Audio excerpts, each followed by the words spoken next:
March meeting of the Salem Keizer Transit Board. This evening, we have several things on our agenda. We will have a presentation for the APTA AdWheel Award, and we will have another presentation by the Garten Community Job Site Award. There will be a period for public comment. We will approve the minutes of our last meetings and work sessions, and then we have a business resolution to pass. That's a formality, and then appointment of the members to the STF Advisory Committee, and then our reports and other activities that we usually conclude the meeting with. And with that, I will call the meeting to order and ask Director Hamill to lead us in the flag salute. Please rise and face the flag, and then join me as I pledge allegiance to the flag of the United States of America and to the republic for which it stands, one nation under God, indivisible, with liberty and justice for all. Thank you. Please resume your seats. And Linda, would you please note attendance of the directors? And with that, I would we're moving on to announcements and changes to the agenda, and I would like to add an item for discussion and possible action. It relates to Senate Bill 10, which is scheduled for public hearing on March 29th. And so if that's okay, we'll add that to the agenda and following our scheduled activities. And with that, we have two presentations, so I'll call on our General Manager to introduce our first presentation. Thank you. Our first presentation is an award we received just a few weeks ago, and I'd ask Patricia Feeny, our Director of Communication, to come forward.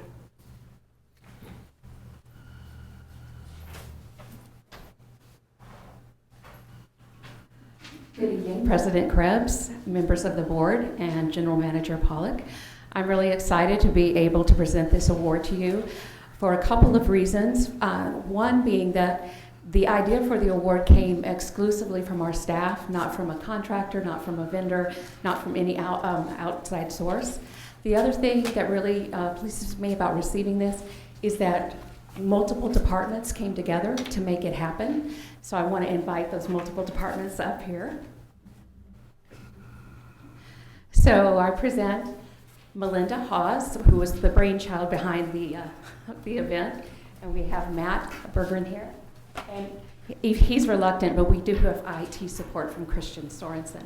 So I'm going to let Matt explain exactly how this all came about.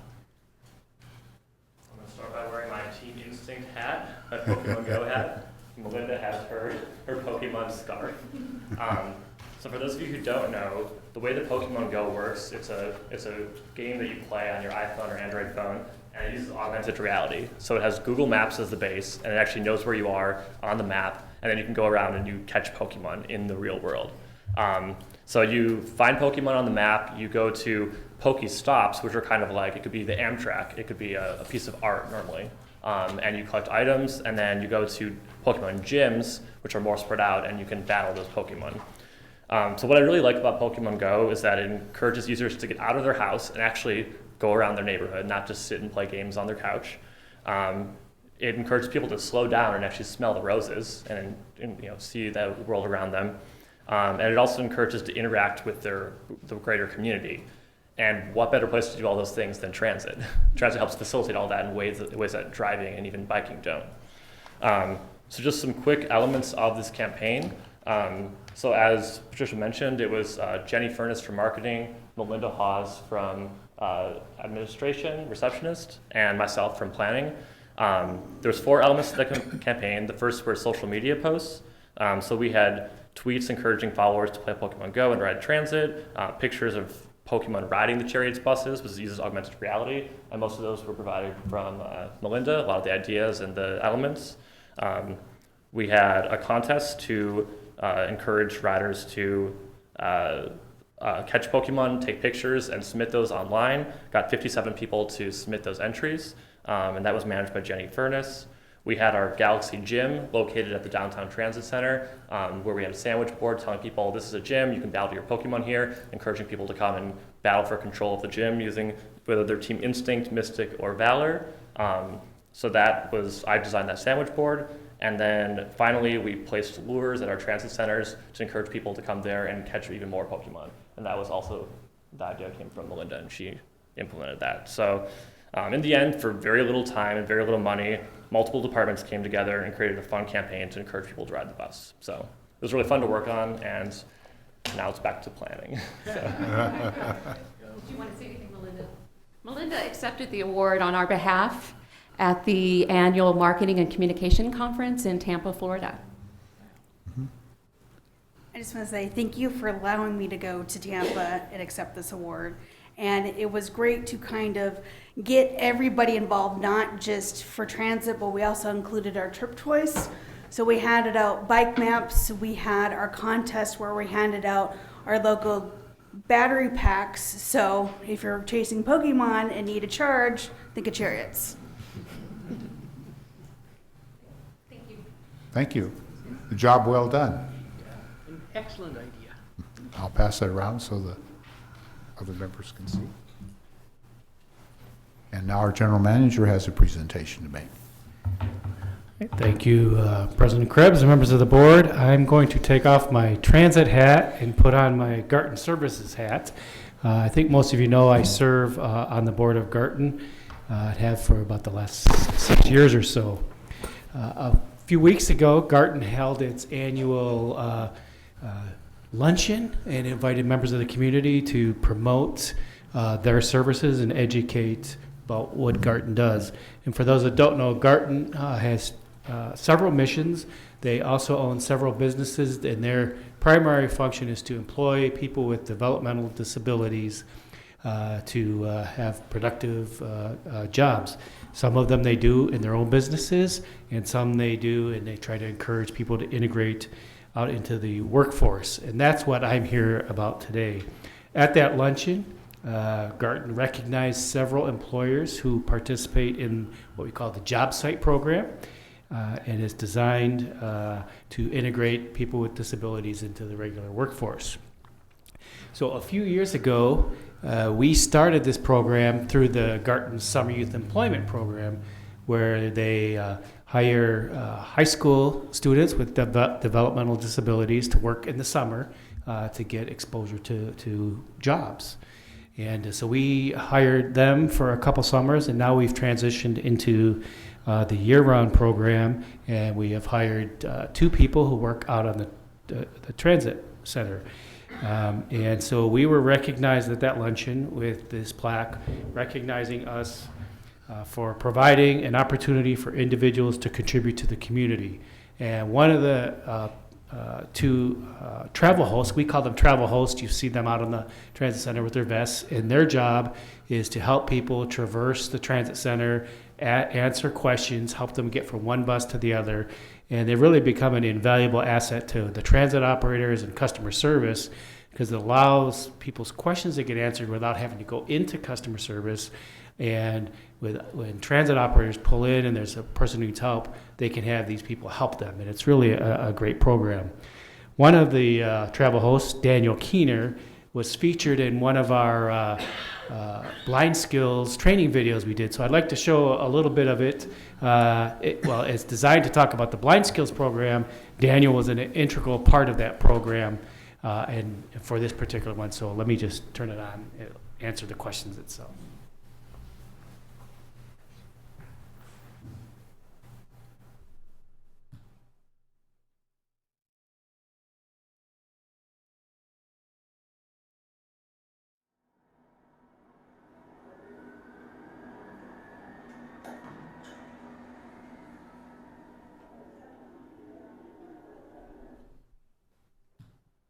And it's a big step for them to get them to where they need to go.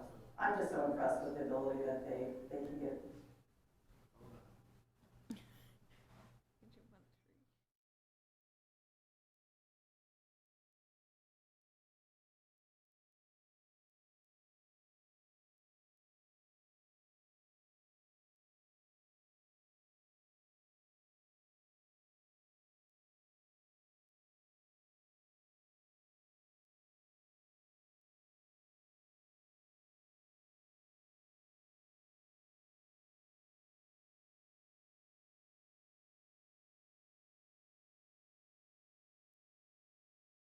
Video 2, Navigating the Transit Center.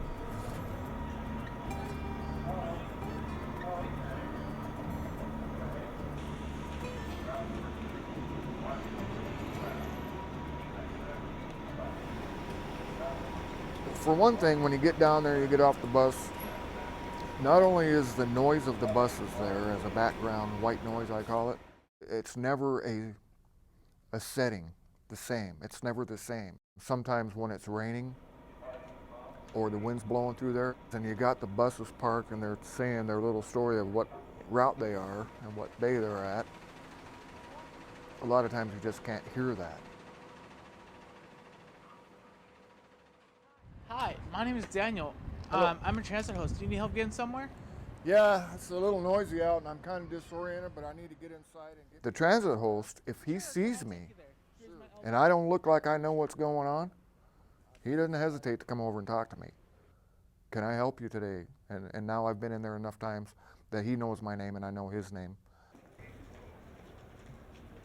We do have a transit host that is out on the transit. And a lot of the times they can ask the driver to call ahead and let the transit host be aware that there is somebody coming in that's sight impaired. And they can actually help them get into the customer service office. I think that's a great service. I'd like to get a reduced fare month pass. I'm glad the transit host is there. They'll ask me if I need help. And a lot of times I'll say, just point me back down to Bay F, or the end of Bay F at the curb down there. And I'll wait for my partner that I have to meet up with. Or if I need to go inside, if I need to go to the bathroom. I'm glad the transit host is there. Thank you very much. Daniel, you still here? Yes, I am. I've never been able to find the restroom. Can you show me the way to I it? sure can. Here's my elbow.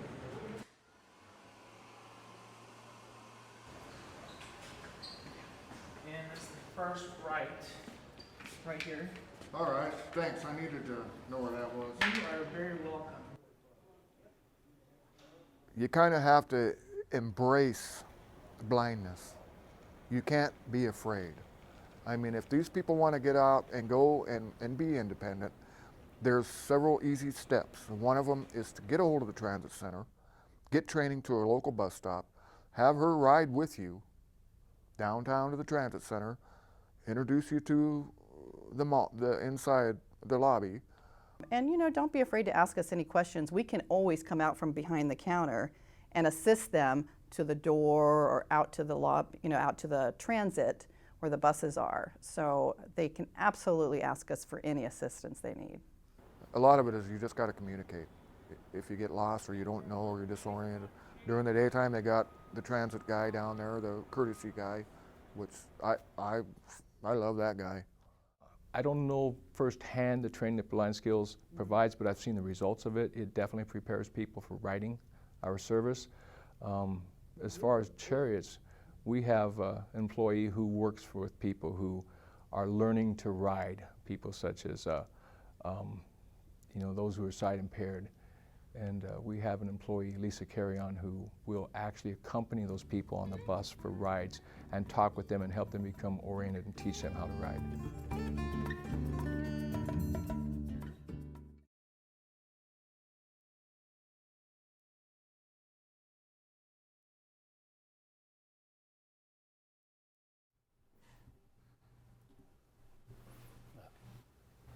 Okay, so you can see in that video Daniel's role in helping with all kinds of people on the mall. And I know I walk the transit center every morning, and he's out there and greets everyone, and he's become a regular fixture.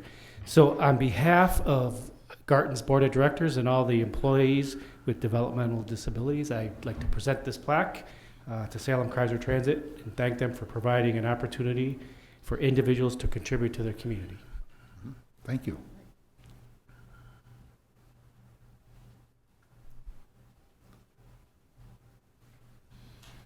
And we've now come to the period for public comment, and we have two people that have signed up. Randy Morgan has presented a written testimony. Would you like me to read it, Randy, or just pass it on to?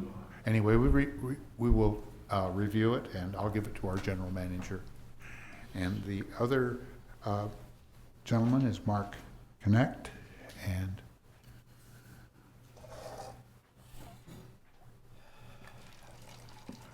Good evening, Board of Directors, and Bob and Allan. My name is Mark Connect, and I reside at 225th Street Northeast in Salem, Oregon. And what time is this hearing going to be on Senate Bill? You said March 19th? Is that what you said? Is that what I heard? no, it's March 29th. 29th at 3 o'clock. Oh, 29th. Well, anyway, I've been up to a couple hearings from the Department of Human Services, and what we're hearing, I don't want to jump the gun because I know, Allan, I know you just came back from Washington, D.C., and I know you're going to give a little presentation or something at the end of the meeting tonight, so I don't want to jump the gun here. But as I'm reading this Senate bill here, as the city expands, we've got to expand bus services too at the same time, money provided. Now, the Human Services Department up there, I've been up to a couple of hearings on the Ways and Means Committee, and what we're hearing in those hearings, the people with disabilities want their Saturday service back in this community. And you cannot do that without money, I realize that. But at the same token, you know, when we have a holiday in this community, for a capital city, we could have a whole lot better transit than what we've got, but you're doing the best you can, but still, I think there could be some improvements, but of course that takes money, and that's what we're hearing up there at those hearings is that they want their Saturday service back. And like I said, you people are doing the best you can without, with the money. But some way or some other, but you've got to expand the boundaries if the urban growth keeps growing, you've got to be able to provide bus service in that area too at the same time. I've just glanced at this whole bill. I didn't even know that, but anyway, that's my comment for tonight, but I'm just, so I've been busy lobbying for people with disabilities and veterans up to the Capitol. But anyway, I just wanted to address a little bit this from just what I've read. Thank you. And I assure you that this board is really working to find a funding source so we can have 7-day-a-week bus service here. Because they haven't had bus service in this community since World War II. I never knew that. Mm-hmm. And of course, Portland and Eugene, they got a bigger tax base to work from, and of course they've got a payroll tax up there, but they won't do that here. But something's got to give in this community sooner or later. I've been here 17 years, and I've seen some changes here in the transit that has helped a great deal. Mm-hmm. Thank you. And is there anyone else in the audience that would like to say anything? This is the time for public comment. If not, we will continue with our next item, which is the consent calendar. Move approval of the consent calendar. Second. Been moved and second. Any discussion? All in favor signify by saying aye. Aye. Aye. Opposed, same sign. Motion passes. And our first item, our next item is to appoint members of the STF committee and advisory committee and accept a resignation. So I'll call on our general manager to. Thank you. I'd like to ask Tanya DeHart to please come up. She's the chair of the STF advisory committee. Hello. Good evening. The STF Advisory Committee has about 3 recommendations to forward to you tonight, and all of them, as indicated, are regarding membership. So I'd like to draw your attention to the memo in your packet. The first applicant is actually here this evening, Sharon Hauer. She is a employee of Salem Hospital, Salem Health, who you may remember has been actually a provider, recent recipient of STF funds. So I'll have Sharon come up and introduce herself and say a few words and answer any questions you might have.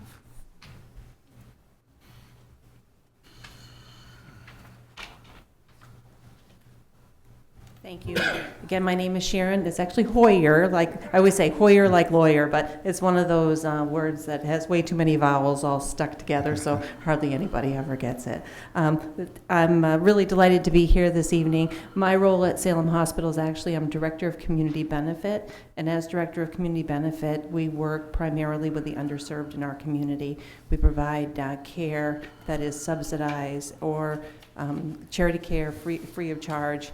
And we also have been working very hard to get our patients to and from their medical appointments, utilizing the non-emergent medical transportation as well as hospital funds to be able to help support that.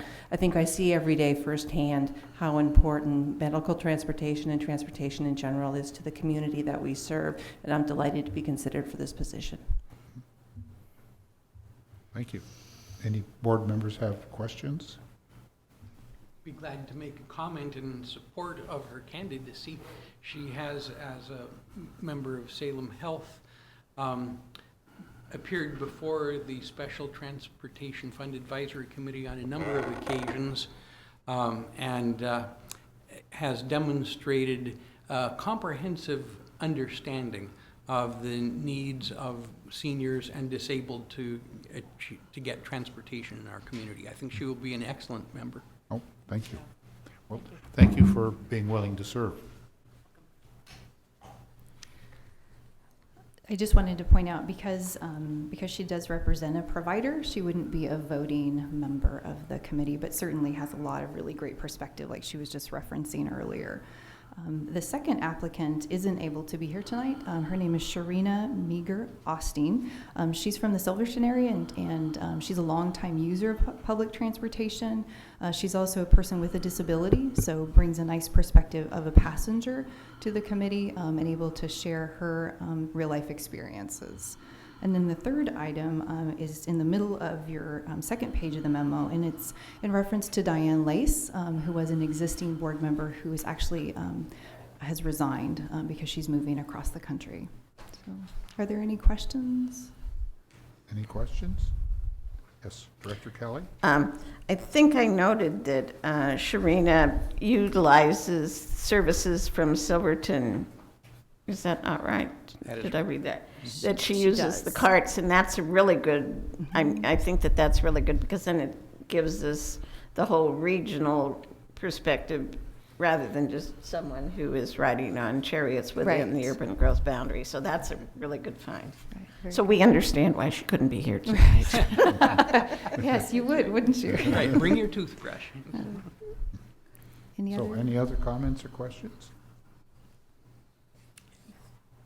Do we have a, yes?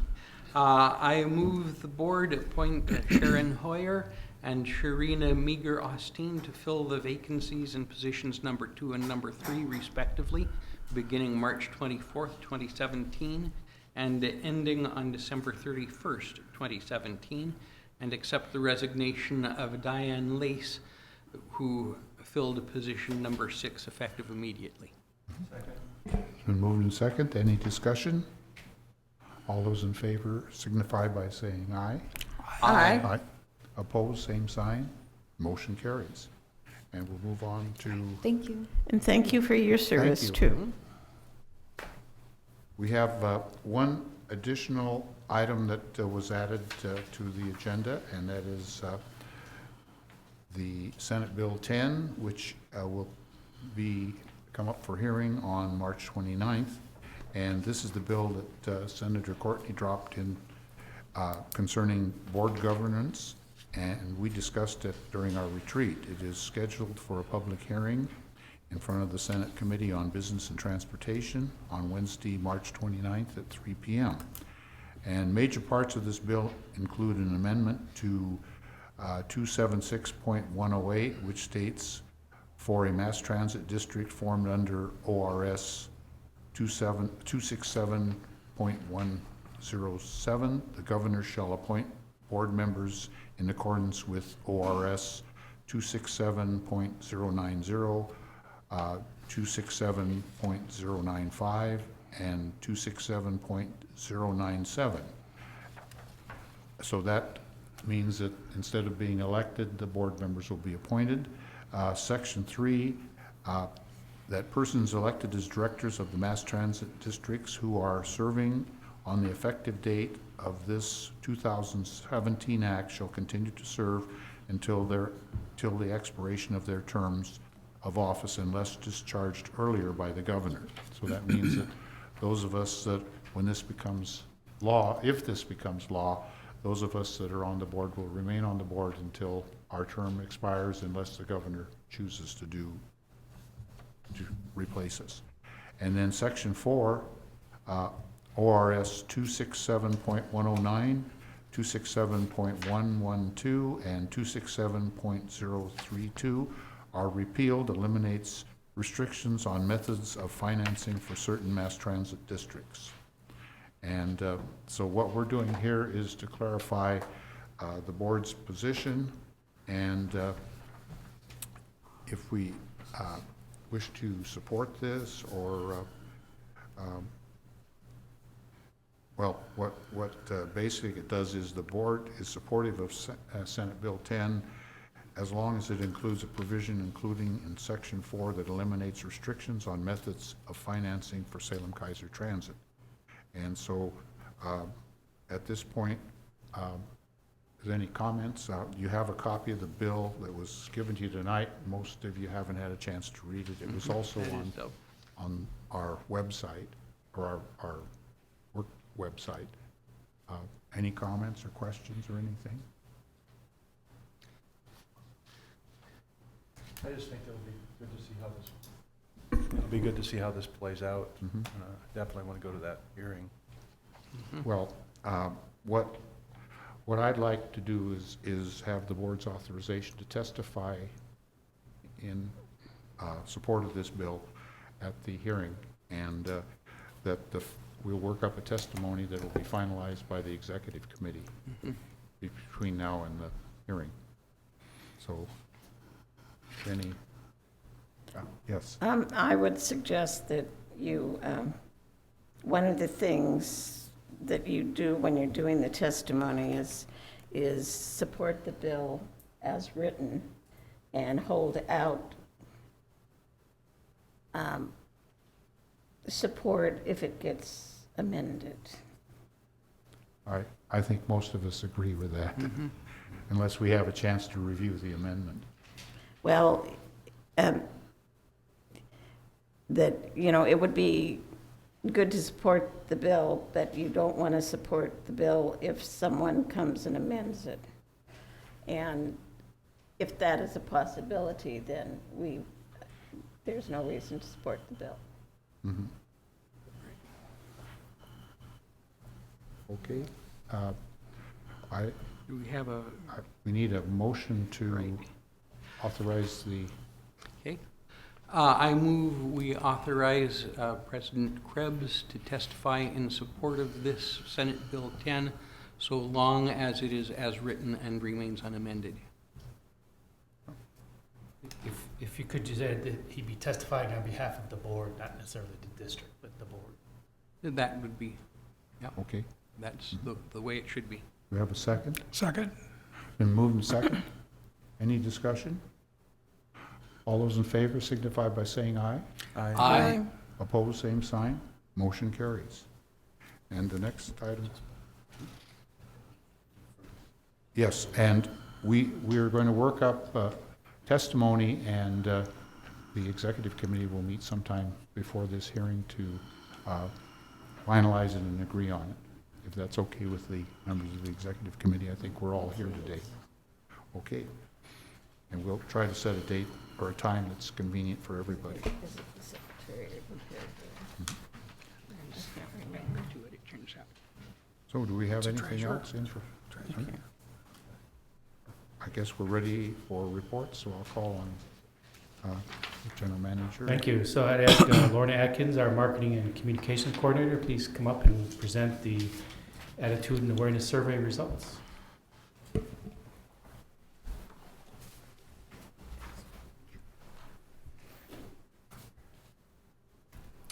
Good evening, President Krebs and members of the board. I'm Lorna Atkins, Marketing and Communications Coordinator for Chariots. We recently completed a community attitude and awareness survey, and I'm here to talk about what we learned. So why survey the community? One of our district values is to provide an exceptional transportation experience to our customers. The Attitude and Awareness Survey is one of our strategic priorities for this year. We want to learn what we're doing well and what the community feels we could improve upon.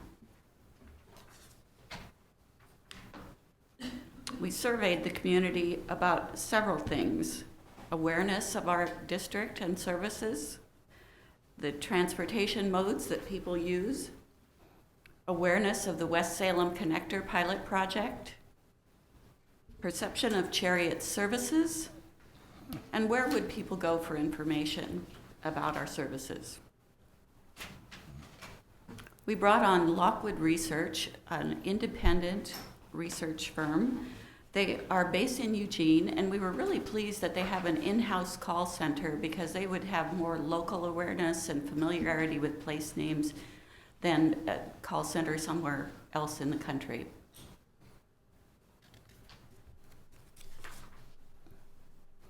The survey was randomized.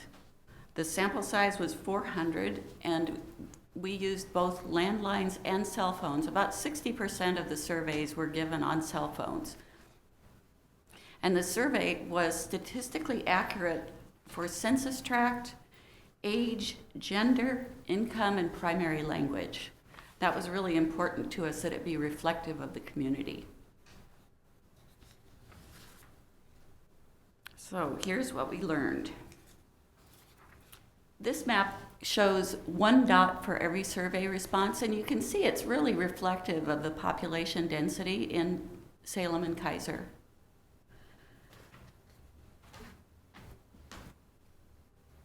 Most people in Salem and Keizer use a personal vehicle to get around. That's no surprise.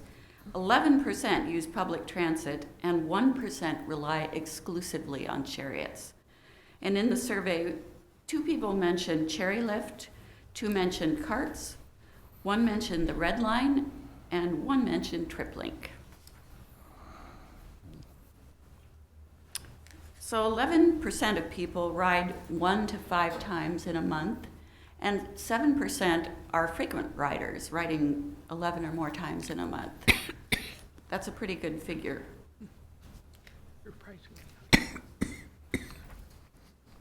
We have really strong support in the community. This is 71% is a great figure, and I think it really speaks well of our district. On the other hand, people are not very familiar with the services that we provide. On a scale for, this is kind of difficult to understand the chart, but on a scale for 1 to 5, people were asked how familiar they were with our range of services, and some of our services were pretty low. We need to do a better job of providing information to the community on those services. 53% of respondents thought Chariot service was good or excellent. That's another really good piece of feedback. In general, people said Chariot service is safe and drivers are safe on the road. And not surprisingly, Saturday and Sunday service are very important to the community. 35% of the community said that they would ride Chariots if there were weekend service. And 59% of our riders said that they would ride. That's also good support. Most people said that public transportations are accessible to them.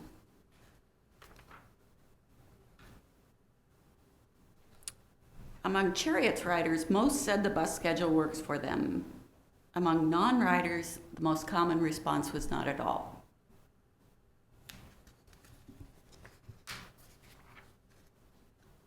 82% of the community at large said they would use Google or the Chariots website for information. And it's also important to note that print and phone and in-person contact are very important to our riders. Lots of people would come down to the transit mall or call customer service. So only 12% of those familiar with chariots follow us on social media, and that would be 18% of our riders. So this is another area we could improve by improving social relationships with our riders and the community.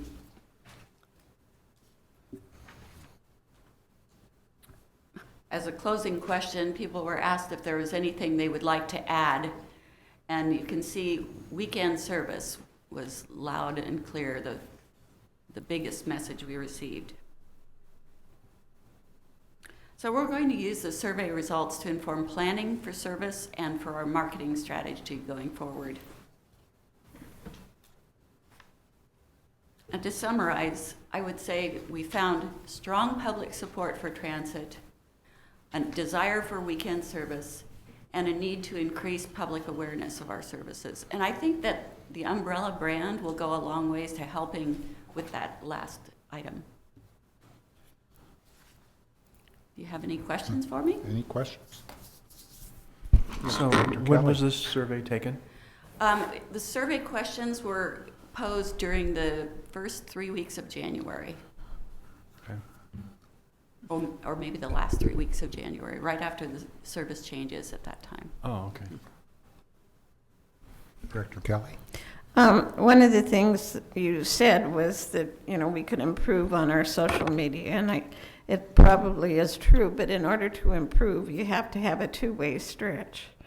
And there are some people who refuse to use social media, and then there are some of us who are old enough that we use it some, but, you know, we don't live for it. So, you know, I don't think that we should reflect all of the non-use on social media on ourselves or on chariots, because it could be relative to the habits of the people who were surveyed as well as the habits of our riders. That's true. And it's important that we use all different media so that we reach everyone where they get their information. Yeah. Yes, and I think that that's maybe sort of what I was trying to say, is because if we totally depended upon social media, we would be missing out on a lot of people.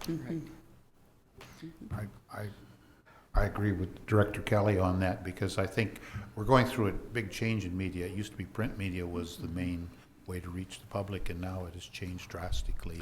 And Right. It is a challenge because in the not too distant past, there were some obvious ways that would get you right to the majority of the information consumers. Now there isn't anything you can do, any one thing you can do that will get you the majority. That's true. It's a And lot each more time we disparate. send out a message, we have at least 10 different venues that we put the message on so that we make sure we cover all those outlets. And yes, Director Kelly. And the other thing is, because I probably have a hard copy of every survey we've had since I've been on the board. One of them I had to rescue from the basement and dry out this last January. Could I get a copy that's more readable than, I can't read the copy of the slide presentation. I can't read what the words say at the bottom, partially because it's very small, but because it's not printed very well in translation and so forth. I have a hard copy of the survey available, and we also have digital copies if you'd like to review the entire survey. Just so the digital copy is not like this, because I can't read this one. Oh, no. It's really messy. Okay, you've You're got right. an iPad there? I That's concur. probably I could the not issue. make sense out of many of the charts. Well, Okay. they shrink. They're too small, and you can't read the. And Okay. it's blurry, so. Sure, I'd be glad to send that to you. Okay. Okay. Other questions?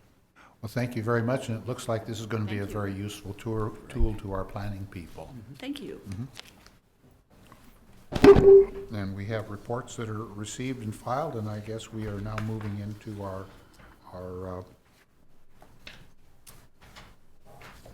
committee reports, and we're ready for the Special Transportation Fund Advisory Committee. Director Hamill. Right, the committee met at the beginning of the month, and the bulk of the meeting dealt with the recommendations for new members, which we just dealt with at the beginning of this meeting, and the resignation of an existing member. So that was the bulk of it, though we did also do some post-mortem on our recent on the board, the committee's recent recommendations to the board on the allocation of the special transportation funds. And on the whole, a productive, worthwhile meeting, but you've already seen the bulk of it in the membership report that we dealt with tonight. Mm-hmm. Thank you.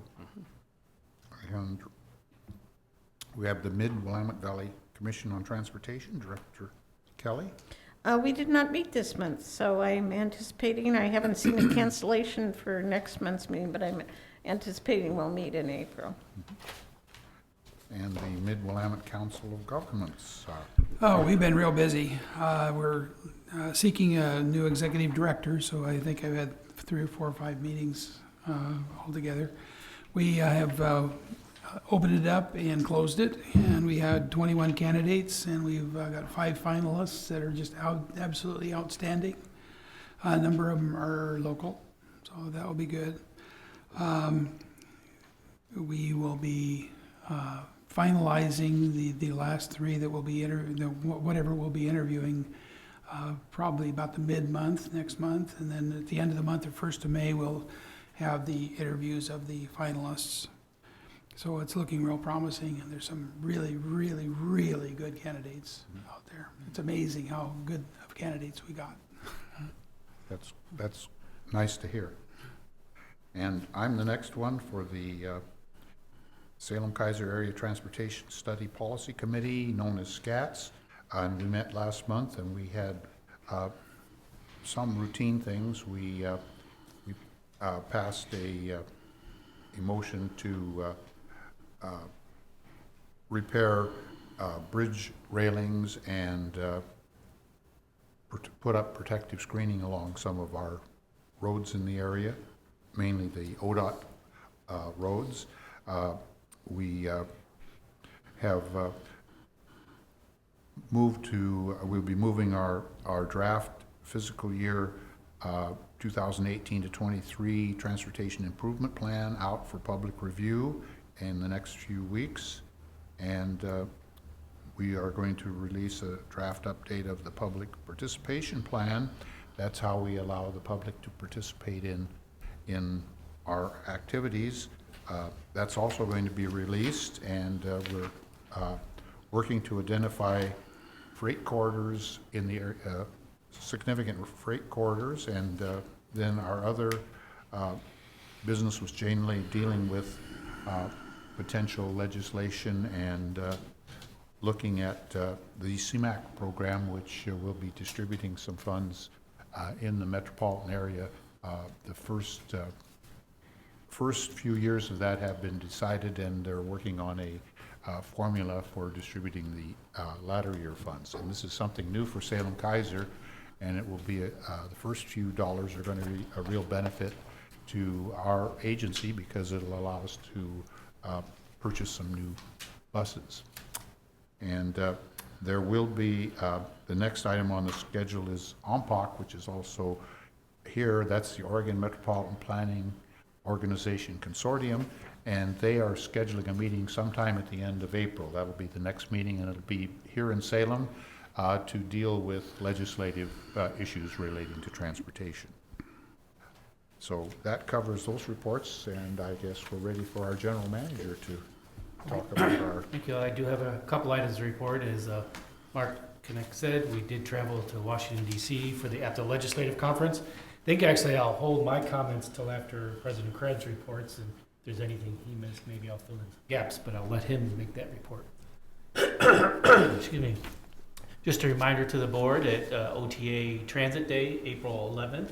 That's where we will, along with all of our statewide partners, will be at the Capitol promoting transit on that day. It's an important day for those that can make it there. OTA is making our appointment appointments with our legislators, and once we have that and we know who's coming, we'll divvy them out and giving them our message. I've also been participating in the Joint Committee on Transportation, Preservation, and Modernization, along with Dale Penn, who's here this evening, who represents us at the Capitol, specifically working with the Transit Subcommittee, who did present their concept for the transportation package last night to the full Joint Committee. It went well. There was a large audience.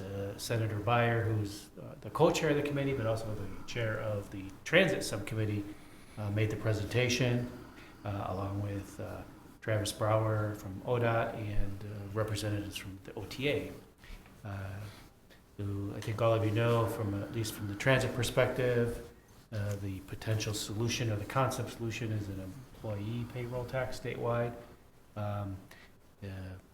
There was mixed messages, I think, from the rest of the committee. Some liked it, some had some concerns, some wanted more data, and some wanted more stories about the impact it could make. So it is in the process. The other subcommittees will report over the next week or so on the Monday and Wednesday evening meetings, and then the committee will go dark as they start to prepare a bill, and then once it's done, the public hearings will be set up, and then we'll have an opportunity to testify once that is an official bill.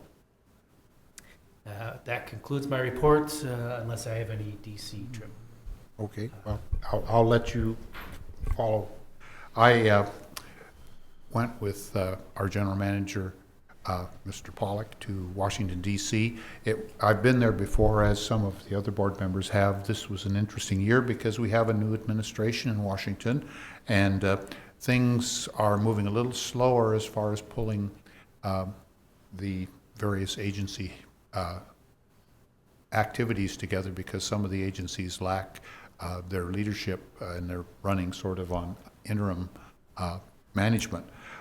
We had some sessions, APTA sessions, and talking about things, but we sort of got the message that a lot of people were not sure what was going to happen for a while, but it appears that we're in the current fiscal year, a lot of the programs will continue under the present allotments. It will be the next fiscal year where we'll have to look at what's happening. And while we were there, we had some very interesting meetings. We were there during the snowstorm, and everybody was doom and gloom that this whole city was going to collapse under the snowstorm, and we wouldn't get home until June. But actually, it's wasn't bad at all. We actually got a little water in my shoe one day, and that was the only bad experience I had with the snowstorm. Some other people had experiences because flights were canceled and so forth, but ours wasn't, thank goodness. But we did meet with some people in the Committee on Transportation and Infrastructure, and had a very nice discussion with them, dealing with these are staff people, and they were saying that it looked like most of the programs will be similar this year as they have been in the past, with adjustments for funding and so forth. Representative DeFazio, who represents the area south of here, is working on a bill that would provide a boost in federal funding. It's called his one penny bill. It changes the way the federal gas tax is collected, or fuel tax is collected, and it would generate 20 to 25% boost in existing funding if it passes. And we don't know where it'll go, but that's out there. And we're also, a lot of the grant have been slowed down a little bit, but they're supposed to be moving forward, and a lot of the grant programs are in the pipeline and will probably be released soon, so that we'll have some opportunities to apply for some of the things that we have been successful and unsuccessful in the past. One of the things we're going to apply for is the NOLO, which is the no admissions buses, and hopefully we'll be able to augment our fleet with some electric buses, which would be very nice. We also met with the Federal Transit Administration, and they were the ones that panicked and didn't come into the office that day, so we had a conference call with them, sitting in a federal conference room in one of the buildings, and was a very productive meeting, and we're working with them to make sure that our grants are considered, and hopefully we will be getting some funding from them.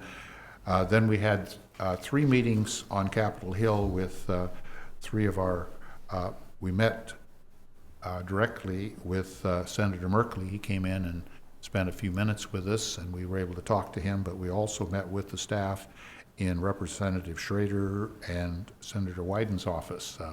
Representative Schrader was supposed to be there to meet with us, but he had a vote called in the House, and so he had to be away at that particular moment. But we thought all of those meetings were very positive, and we had good support from our congressional delegation. It's been a busy month for me. I racked up a lot of hours. Of course, the Washington trip was a lot of them, but I also went to the State of the County presentation. I met with 2 more, neighborhood associations, and I attended the SCATS meeting, and I also went to a couple employee appreciation lunches here at the Courthouse Square, and I attended 2 programs with the Association of Oregon Rail and Transit Advocates. And those are, it's been, as I say, a busy month, but I enjoy it. That's why we're on the board. So I will now call on Director Thompson. Would you like to start with the director's report? Well, aside from COG, I haven't done a whole lot. I had a couple of things over at the chamber, and met with the general manager, and I did enjoy the transit appreciation luncheon we had here last month, as well as the ETC, the Employer Transportation Coordinator lunch that we had. Those were both very interesting, and the ETC lunch was very informative, and you could see the enthusiasm of the transit coordinators in the various, mostly state agencies, I think, that were present at the time. But it was very nice, and several of us attended that.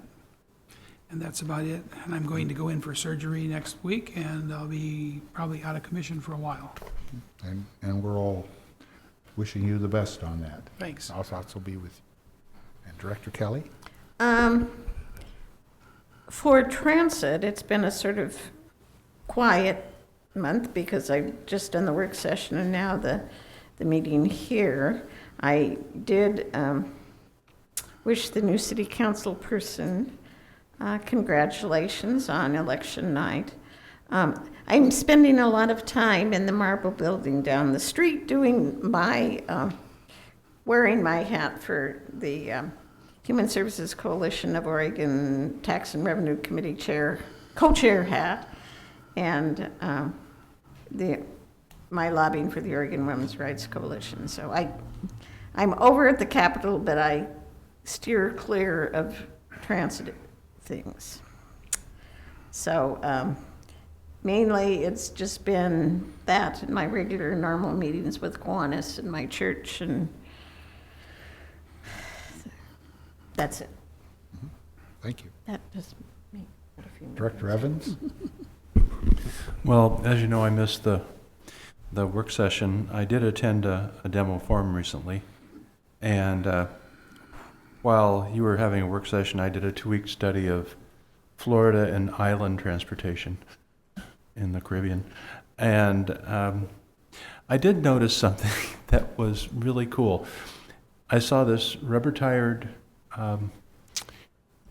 bus coming, and it looked like one of those old-fashioned, give me the word? Trolleys.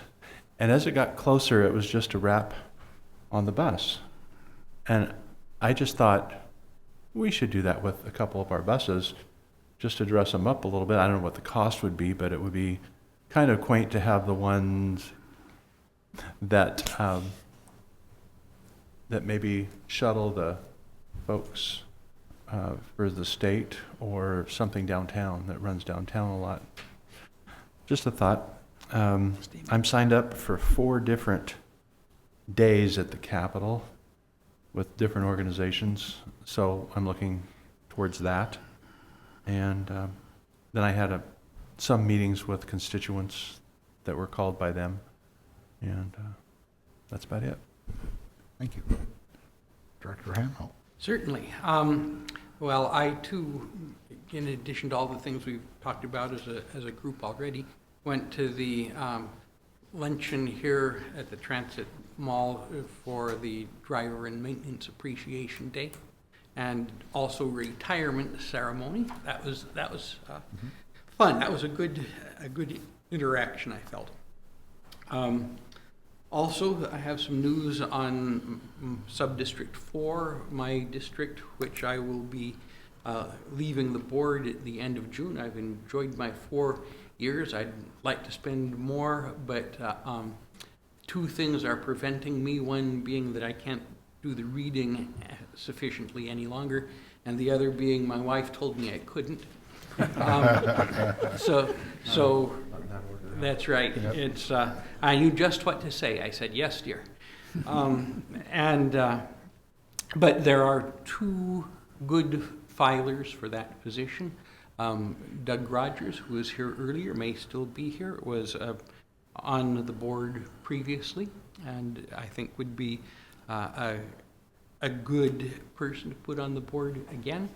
And Patrick Schwab, whom I also know, he is a member of the local chapter of the American Council for the Blind. He is a blind orientation and mobility trainer, would also be an excellent voice for the board. So I think I'm much reassured about the outlook for my sub-district in coming months.